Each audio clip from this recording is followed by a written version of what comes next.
সারা বাংলাদেশে যত মুসলিম আছি যে যেখানে আছেন, সামনের মাসের 9 তারিখে এই মুসলিমদের সহ যোদ্ধা হিসাবে কালেরা পড়তে পড়তে মাথায় সাদা কাফন করে মুসলিমদের প্রতি আগ্রাসন দেখি, তখন আমরা বাংলাদেশ থেকে ভারতকে জানিয়ে যেতে চাই, আপনারা আমাদের ইমানের লড়াই আনবেন না, আপনারা আমাদের ইমানের পরীক্ষা করবেন না। ভারতের মুসলমানদের উপর যে অত্যাচার হচ্ছে তা একটি জাতিগত ভাবে সারা বিশ্ব মুসলিমদের উপর অত্যাচারের অংশ বিশেষ।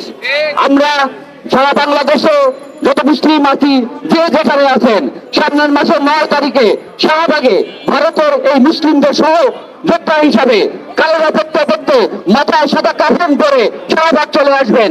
মৌলিক বাংলা সারা বাংলাদেশের সকল মুসলিমকে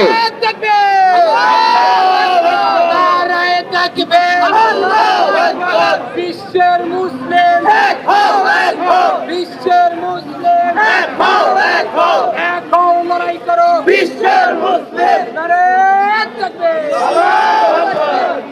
দক্ষিণ এশিয়ার মুসলমানদের নেতৃত্ব দেয় বাংলাদেশ এবং তা দিয়ে আসবো। সামনের মাসের 9 তারিখে সকল মুসলিম ভাইকে শাহবাগে ভারতীয় মুসলিমদের জন্য রেখে কালেমা মুখে নিয়ে আমাদের সাথে যোগ হওয়ার জন্য আহ্বান করছি। এক জীবন এক বাজি, বাংলাদেশ ভালোবাসি।